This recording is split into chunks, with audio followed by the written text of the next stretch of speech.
Hi and welcome to the Resources Roadhouse Lockdown Lowdown series, and today I am with Corazon Mining Managing Director Brett Smith. Now Brett, we've spoken in the past about your Lynn Lake Mining Centre over in Canada. There's quite a bit of work going on over there, but just recently you seem to have changed focus onto the Fraser Lake Complex within the Lynn Lake Mining Centre. I'm not sure if this is a new focus or if it's something that the company has had designs on for quite some time, but your announcement yesterday has given us a bit of an insight into the company's thinking, but I'm just hoping you might be able to expand and tell us why you're going down that road. Yeah, thanks, Wally. Fraser Lake's not a new focus for us. It's an exploration play.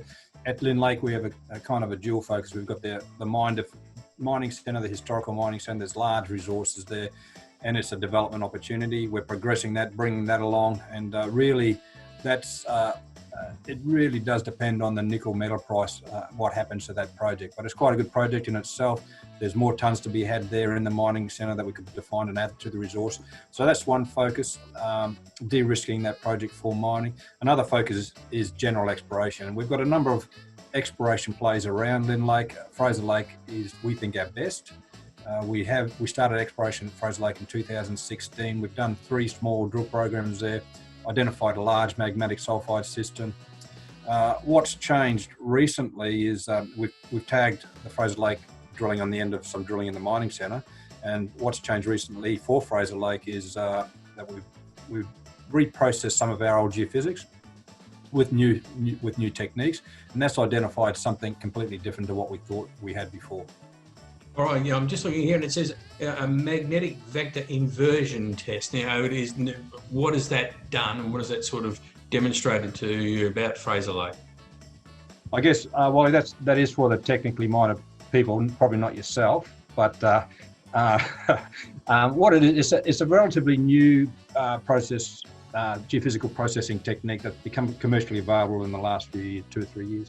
It was originated through Geosoft, I believe, and what it's done, it's really told us that our previous way of processing the magnetics probably only allowed us to see a couple of 100 meters below surface, although it was giving us signal images, etc. below that depth, they haven't been reliable.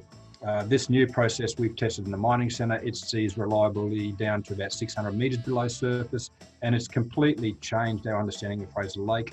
It's identified new geophysical anomalies, magnetic anomalies, sitting in areas you'd like to see them sit. It's unlocked the architecture of the Fraser Lake complex, so it's really advanced our understanding of that exploration area. And so with that, we planned a drill program at Lynn Lake this year, and that's just a little one at the mining centre. That's happened, and we thought we'd sneak out and put a hole or 2 into Fraser Lake to see what some of these anomalies are.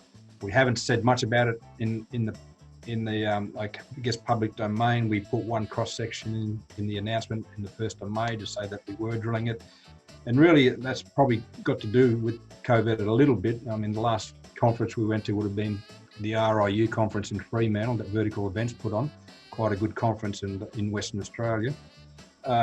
And there we didn't have these targets, we hadn't defined them. In fact, when the drill rig got to site to do the Lynn Lake Mining Centre drilling, we still hadn't defined these targets in the detail we have now. So this is a process of now getting that information out to the public. All right, so basically you've increased the size of the targets or the number of the targets? What we've been testing, what we've been testing at Fraser Lake has been what we call the matrix trend, which is a geophysical target. It's anomalous in magmatic sulfides, including nickel and copper. It's quite a juicy area. It's quite linear, about 1.8 kilometres long, up to 300 or 400 metres wide.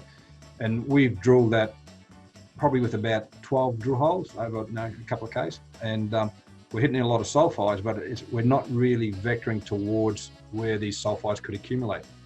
And initially, our interpretation of the matrix trend said it was subvertical. It's not. This new magnetic process has shown this dipping, and we're actually the matrix trend is actually the eastern contact of the most recent gabbro with older gabbro, and you've had this contact zone, I guess, chemical accumulation of sulfide, you could say. But we see a lot of gravitational features in the drill core that shows that the sulfides are mobile.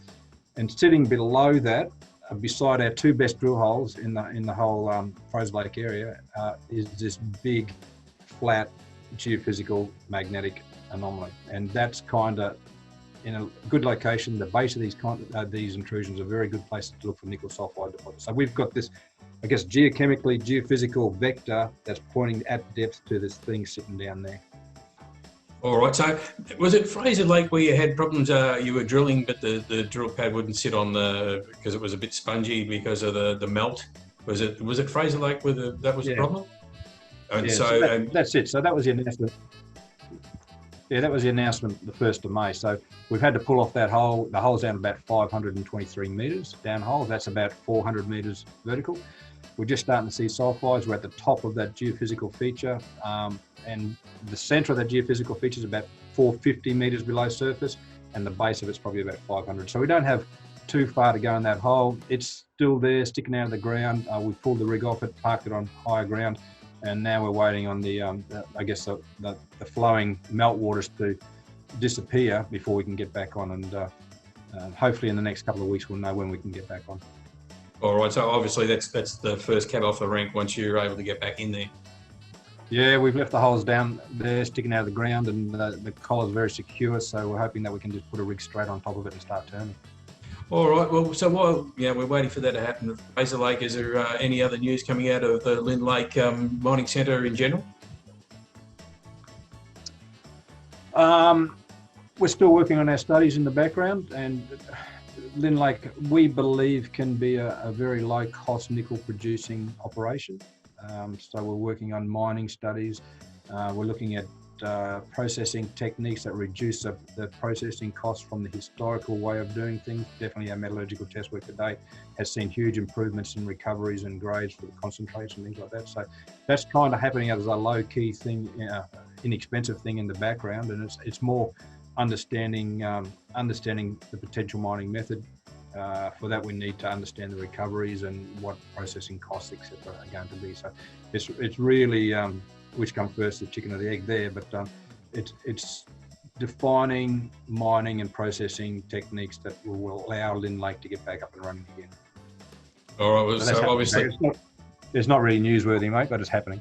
Yeah, I was just about to say, it's like a duck on the water. You're sort of sitting there, but there's a lot of work going on behind the scenes where nobody can sort of see what's going on. So, well, obviously we'll be waiting for the news from Fraser Lake once we get out there, and anything that does sort of come from Lynn Lake as well.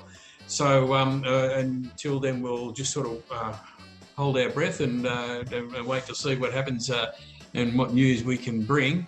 And until then, Brett Smith, thanks once again for being part of the Resources Roadhouse. Thanks, Wally. Talk again soon, mate. Cheers.